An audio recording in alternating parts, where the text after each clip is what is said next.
Imagine someone made a sailboat and you were like, I want a sailboat. And they said, this sailboat cost $1 million because we only make sailboats with every feature imaginable. And you were like, but I don't need the air-conditioned glove box, the automated cereal dispensers, and the waterproof pogo sticks. Yeah, those don't come cheap. Wait, is that a shark catapult? You just want a good, simple boat that sails really well and won't fall apart in a year or two, assuming you got the drivers to install properly. Boat not detected. It's right here. I am looking directly at the boat. Well, I've got some good news. Wacom released their new boat, or pen display, this week, and it strips away many of the features from its larger, more expensive siblings while keeping that Wacom drawing experience they're known for intact. And they were kind enough to send me this one to review. Sponsor detected. It's the .site domain name. They set me up with my own custom domain name, brad.site. That's it. You type it in, you go to my website where I collect all my reviews and rank my favorite drawing tech. You can get your own .site domain name too. Check out the information down below in the description. Thank you,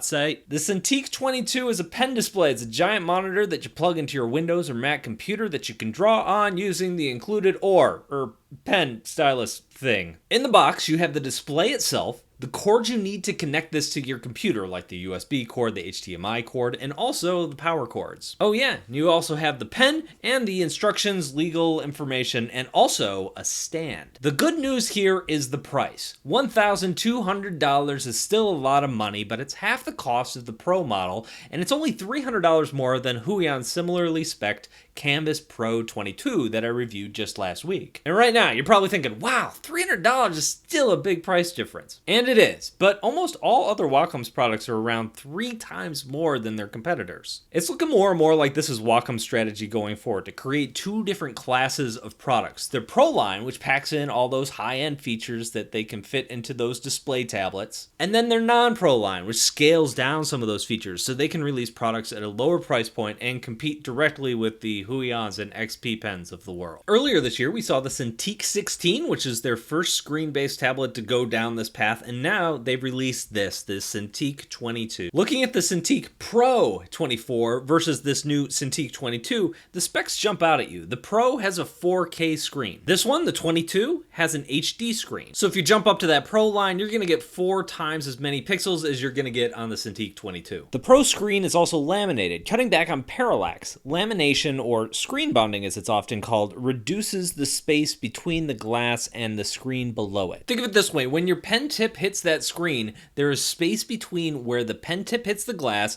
and the screen underneath it, or where that cursor is appearing underneath your pen tip. This is what artists refer to when they talk about parallax. Now, the Pro version's laminated screen has greatly reduced that space, so they've almost entirely removed parallax. This gives you a lot more drawing accuracy, especially when you move away from the center of the screen. It's not like the tablet is actually less accurate along the edges. It just seems that way just because of the way you're looking at it. If you look at it from an angle, that cursor is just going to seem more offset than it looks when you're looking straight on it. The Pro also has features like USB-C, Thunderbolt support, which the 22 does not have. This connects with an HDMI cable and a standard USB cable. So those are the big differences between the Cintiq Pro and this. But what are the benefits comparing something like this to, say, Huion's latest 22-inch Canvas Pro tablet? This is very similar to it. If I had to highlight things, there are 2 differences. The first is the new Huion has added a laminated screen, which I mentioned before. That is a pretty big upgrade, especially when you're talking about accuracy. The second big difference here, though, is the Wacom Pro Pen 2. It is the same Pro Pen that ships with most of Wacom's products, including the entire Pro line. If you're in the group of people who want Wacom's quality and their brand name but can't afford that $2,500 display, and wow, yeah, there are a lot of you in that group, that's where this comes in. Ultimately, what is the number one thing I look for in a drawing tablet or pen display? It's the quality of the lines, the accuracy that I get from the pen, and the Pro Pen 2 here is our gold standard. I want the best pen. Well, here it is. This is the one. Even though the competitors have made great strides in recent years, this is the measuring stick that they all use to see how much better they are and to see how much they have improved. So let's take a closer look at the display itself. It's full HD, that's 1920 pixels by 1080 pixels. It has a 72% NTSC color spectrum, and there's an anti-glare treatment on the screen. Overall, this display gets the same critique I give most HD monitors of this size. The HD resolution on a 13 or 16-inch screen doesn't look bad. They're smaller, and having that many pixels condensed into a smaller area looks crisper, it looks better, it doesn't look bad. But when you take that resolution, that 1920 by 1080, and you expand it up to something the size of this, it loses a lot of that crispness, especially in a drawing tablet, because this isn't a monitor that's sitting on your desk a few foot away. I mean, you can prop it up that way, and a lot of people will. But when you're drawing, you are right on top of this. You can see every pixel. You're not that far away from it. But when you think about cost, those high-res screens, that's where these things get expensive. So that's the trade-off you're making to save money. You may not need that 4K screen, but boy, is it nice to have. I did want to check out the colors on this, so I took some time out to color calibrate this thing to bring it in line with my Mac screen. My on-brand Brad Yellow is notorious for changing saturations from one monitor to the next. I got it to look pretty close to my Mac's monitor. I did mention before that there is a matte coating on this. It's an anti-glare coating that is going to dull the colors. But overall, I felt like the color was pretty accurate to my Mac screen. I should also point out that this coating is less grainy than the etched glass that you find on the Cintiq Pros. And this is something I've seen other people mention in their reviews that they hate about the Cintiq Pro line, is that it uses that etched glass, which refracts light in such a way that creates a grainy look to the screen. And there are some reasons why Wacom has used that on their higher end tablets. One is durability. Etched glass isn't going to scratch the way a coating will. And the second reason is drawing quality. It just feels good to draw on. It has that paper-like texture. Now, like I mentioned, the Cintiq 22 doesn't have the etched glass. It goes with the coating. That still feels really good to draw on, while also not having that grain. It will dull your colors, however. It's a trade-off. I personally hate drawing on glossy screens, even though they do look better, they do look crisper, the colors do look better. It's just too slick. I don't like drawing on it. Another thing I noticed right away is this entire thing, it's really heavy. So let's talk about this pen, the Pro Pen 2. Oh wait, I already did, didn't I? I got excited. Like I said, this pen is the gold standard. The only thing that I think stands toe to toe with this is probably the Apple Pencil. It's hard to do a comparison since you're dealing with different apps and different operating systems, and there's just a lot of variables there, but one thing that most artists who have used both will agree on is that they're both great. This pen has two customizable buttons along the side, and it also has an eraser around the back. Flip it around, you can erase with it. Pretty cool. There's also a pen holder doodad, clips into the side. It can clip into either side. It has this little loop, you can stick your pen in it, and if you open it on up, there's some hidden replacement nibs in there for when your current pen tip wears down. So let's jump over to the pen test. I'll show you the kinds of things that I look for in a stylus. So the first thing I look for is I like to grab a nice pen tool, and I like to do really light lines, and I slowly apply pressure just to see what the pressure curve looks like and to see how it performs. I want to know if I'm using medium pressure around curves or something. Can I hold that level of pressure? Can I hold light pressure? Can I hold heavy pressure? Can I hold that like medium pressure? And I like to see where it blows out, if the pressure curve is blowing out anywhere in particular, and how much variation basically that I'm getting with ink lines. Those are the type of things I'm looking for when I start playing around with pressure. The next thing I look for is line quality. Like I like to do a lot of fast strokes, and I like to see how they taper. I like to see if I'm getting any check marks at the bottom of my strokes or anything like that. Now, one thing I do notice in Sketchbook is the quick tapering is a little less natural than it is, say, in Photoshop, where I'm usually using it. But for the most part, I think this pen tests pretty much the way I expect it to. It feels like every other Wacom drawing experience that I've had with the Pro Pen 2. The other thing I'm really looking for is those slow angled lines. If I'm getting any wave, if I'm getting any jitter, if I'm getting anything that looks mechanical. Now, these are hand-drawn, not with a straight edge, so obviously there's going to be some jitter, there's going to be some wiggle, especially just because I'm using my hand. So that is why we usually bring in a ruler to test it, but usually you can get a feel for it. There's a difference between your hand shaking and just the natural movement of your hand trying to draw a straight line and mechanical jitter, which is going to be more like a pattern or more like a wave formation when you're drawing a slow diagonal line than it's going to be just an organic looking line. So let's take a look at this with our ruler, drawing very slowly just to see what we get. And there we go. I should probably use something that has a little less pressure sensitivity because this pen can really get thick. But for the most part, we can see that we're getting a very, very straight line, a super straight line, which is exactly what I'm looking for and what I expect out of this display tablet. So there we go.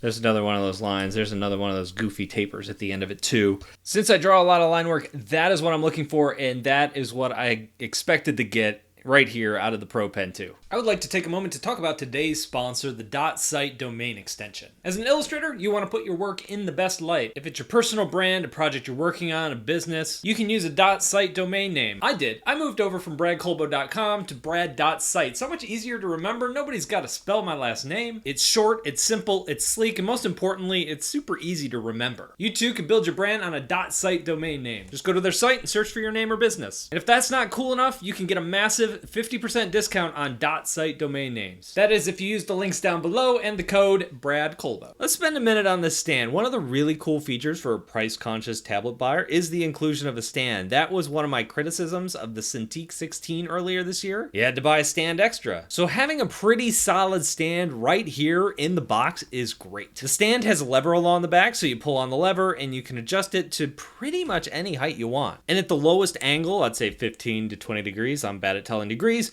it's still really solid. This is something that I've seen in other pen displays. They get kind of tippy as they go down. That's not the case here. This is rock solid. It's not going anywhere. You can also take the stand off and mount pretty much any standard VESA mount to the back of this thing. As far as software goes, this is using the same drivers as the Cintiq Pros and the Wacom Intuos line. I can just plug any Wacom device into my computer since I already have the software suite in here, and it just works. Now, this is probably one of the things that only like 6 other people in the entire world appreciate, but I love this. And I think this consistency in their drivers and their software makes it feel more stable than it did a couple years ago. It has been a long, long time since I've had any problems with Wacom drivers on Windows or on a Mac. So for me, this was like crazy easy to set up. I already had everything installed. I plugged this thing in and it just worked. This is also good because the drivers have been around for a while. So they've been able to work through a lot of the bugs and problems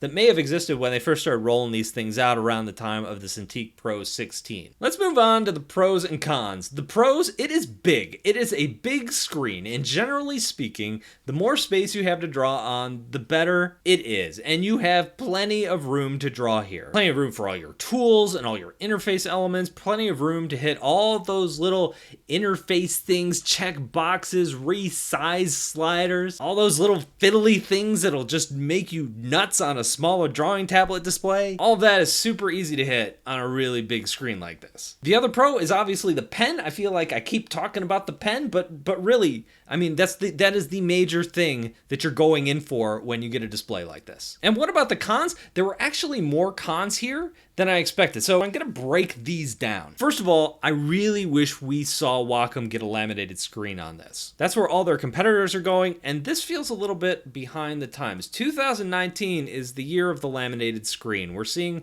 Huion, XP Pen rolling these out on their 16-inch tablets earlier this year. Now we're starting to see it rolled out on some of their larger screens. And I understand Wacom wants ways to differentiate this unit from their pro level unit, but I still think you could have pulled off lamination and just saved features like the 4K screen and used that as your big differentiation to justify the price. The other con for me is the lack of hotkeys or keyboard shortcuts. This was the one problem with this design that made it kind of not fun to use, especially early on when I was just getting used to it. And this is the one thing I really missed. Wacom hasn't released a screen tablet with hotkeys on it for years, so there was no surprise here. I didn't expect it to have it. Instead, they've been going the route with their hotkey remote. It's extra. It comes packed in the box with the 24 Pro, so I have one. It does not come with this. It does not come with the Cintiq 22. It's an extra $100 if you want to pick one up. So this is nothing new. Why am I bringing it up at all? Well, this display is big. It is a 22-inch display. It sucks up most of your desk space. It is wider than a full-length keyboard. For me, it meant my keyboard was sitting behind the display while I was using it. Usually only half my keyboard was visible to me because the display was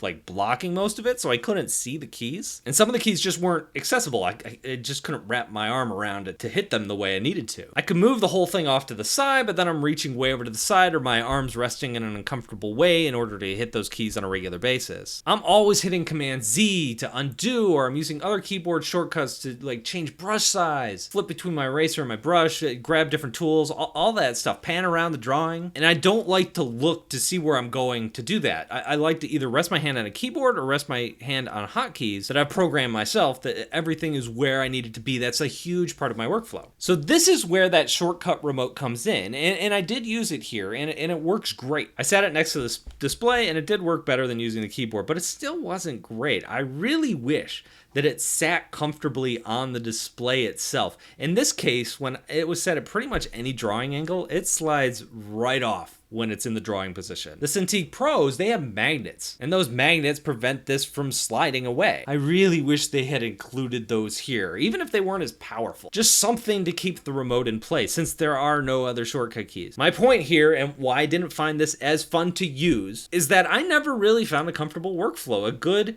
place for the remote to sit that was intuitive, where I didn't have to look at it or think about it. And whenever I needed to undo something, change from eraser to brush, change brush size, zoom in and out, pan around, I had to look away from my artwork, look down at my remote to see what I was pressing. All because it wasn't sitting in a comfortable place where I could form that muscle memory. Those shortcut keys become second nature to you and become part of that drawing flow that gets you into the work that you're doing. And with this, I just never really got into that flow. So overall, this thing gets a good grade. You get your Wacom pen on a display that won't break the bank. Well, not break it as bad. And ultimately, what is the most important part of drawing on one of these? It's the quality of the pen, that drawing experience here. You have that. The same Pro Pen 2 that you get on much more expensive displays. Like I mentioned before, with the cons, there are improvements I'd love to see in the next iteration, specifically integration with the hotkey remote and a laminated screen. But overall, I think this is a great move for Wacom. A lot of folks are going to be happy to pay a little more to get the Wacom pen and the brand name. Although I think if it had those little improvements, I think a lot more people would say, hey, I will pay a little bit more and get the Wacom. If you guys have any comments or questions, let me know down in the comment section. And if you found this review helpful, check out my website or click on the affiliate link before buying anything from Amazon down below in the description. Thank you for watching, and I'll see you in a couple of days.